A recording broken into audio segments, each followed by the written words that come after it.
नमस्कार, स्वागत है आप सभी का रियल एक्सप्रेस में। मैं हूं आपके साथ जया। आप हमारे चैनल के जरिए जानते हैं देश दुनिया की राजनीति और ताज़ा तरीन खबरों के बारे में। इसी कड़ी को आगे बढ़ाते हैं और बात करते हैं एनसीईआरटी ने आखिर क्यों बदला 12वीं के इतिहास का पाठ्यक्रम, क्यों हटाए गए मुगल साम्राज्य से जुड़े चैप्टर्स। एनसीईआरटी ने 12वीं के हिस्ट्री के सिलेबस में बदलाव करते हुए कई चैप्टर्स हटा दिए हैं। आपको बता दें, एनसीईआरटी यानी कि national council of educational research and training ने क्लास 12वीं का इतिहास के विषय का पाठ्यक्रम बदला है। इसके तहत कई चैप्टर सिलेबस से हटा दिए गए हैं। इनमें मुख्य तौर पर मुगल एम्परर चैप्टर को हटाया गया है, यानी अब छात्र मुगल साम्राज्य का इतिहास नहीं पढ़ेंगे। इस सिलेबस के मुताबिक अब सभी बोर्ड जहां एनसीईआरटी की किताबें चलती हैं वो इस नए नियम को मानेंगे। मुख्य तौर पर सीबीएसई बोर्ड के सिलेबस में बदलाव होगा। इसके अलावा यूपी बोर्ड ने भी कई एनसीईआरटी की किताबों को पूर्ण रूप से लागू किया है, वहां भी ये बदलाव किया जाएगा। ये बदलाव एकेडमिक सेशन 2023 से 24 में लागू होगा। अपडेटेड करिकुलम के मुताबिक एनसीईआरटी ने किंग्स एंड कॉन्क्लेव्स मुगल दरबार C16वीं और 17वीं सदी इतिहास की किताबें themes of Indian history part 2 से हटा दिए हैं। हिस्ट्री के साथ ही एनसीईआरटी ने सिविक्स के सिलेबस में भी बदलाव किया है। विश्व राजनीति में अमेरिकी आधिपत्य और द कोल्ड वॉर एरा जैसे चैप्टर हटा दिए गए हैं।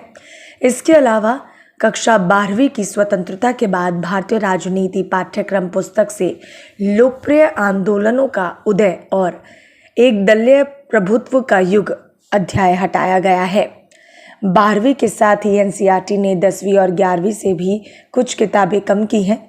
क्लास 11वीं की text book themes in world history से सेंट्रल इस्लामिक लैंड्स, संस्कृतियों को टकराव और औद्योगिक क्रांति जैसे अध्याय हटा दिए गए हैं। इसी प्रकार कक्षा 10वीं की पाठ्यपुस्तक लोकतांत्रिक राजनीतिक 2 से लोकतंत्र और विविधता, लोकप्रिय संघर्ष और आंदोलन, लोकतंत्र की चुनौतियां पर अध्याय हटा दिए गए हैं। एनसीईआरटी में हुए बदलाव के बाद अब एक्शन में दिखा यूपी बोर्ड। आपको बता दें, यूपी में भी अपने सिलेबस में बदलाव किया है। उत्तर प्रदेश बोर्ड सेक्रेटरी दिवंगत शुक्ल ने इन बदलावों को कंफर्म करते हुए कहा है कि नए सिलेबस को यूपी बोर्ड सिलेबस 2023-24 में अपडेट कर दिया जाएगा। ये जल्द ही ऑफिशियल वेबसाइट पर भी उपलब्ध करा दिया जाएगा।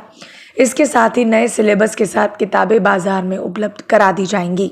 10वीं से 12वीं सदी के बीच वर्षगांठ संस्कृति का उत्थान हुआ, जिसमें कला, विज्ञान, गणित और धर्म के क्षेत्रों से अतिरिक्त उन्नति हुई थी। इतिहास और हिंदी की पाठ्यपुस्तकों के साथ साथ 12वीं कक्षा की नागरिक शास्त्र की किताबों को भी संशोधित किया गया है।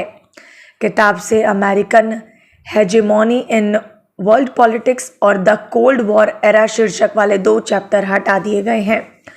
परिवर्तनों को जारी रखते हुए कक्षा 12वीं की पाठ्यपुस्तक स्वतंत्रता के बाद की भारतीय राजनीति से 2 अध्याय नामक लोकप्रिय आंदोलनों का उदय और एक दल के प्रभुत्व का युग भी हटा दिया गया है।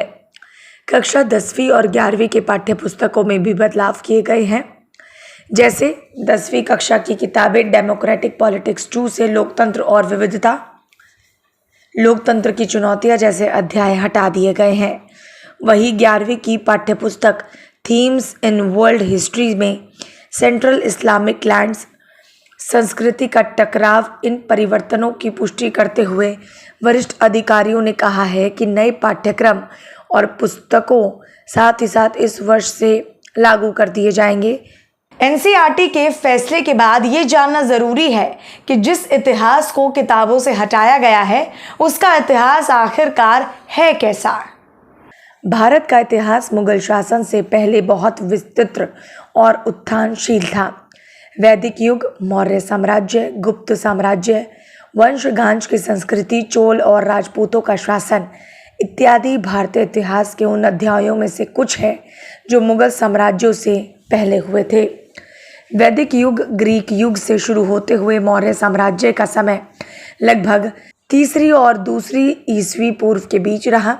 अशोक नाम के शासक ने अपने धर्म परिवर्तन के संदेशों को शिलालेखों के माध्यम से संचारित किया है। इस धर्म में धर्म और नैतिकता को लेकर विशेष ध्यान दिया जाता है। उत्तर भारत में गुप्त साम्राज्य का समय 4वीं से 6वीं सदी तक चला। इस समय में विज्ञान, कला, संस्कृति, धर्म और समाज के विकास में बहुत उन्नति हुई थी। आप इस फैसले के बारे में क्या राय रखते हैं, बताएं हमें कमेंट बॉक्स में। साथ ही वीडियो को लाइक शेयर करके हमारे चैनल रियल एक्सप्रेस को सब्सक्राइब करना बिल्कुल ना भूलें। धन्यवाद।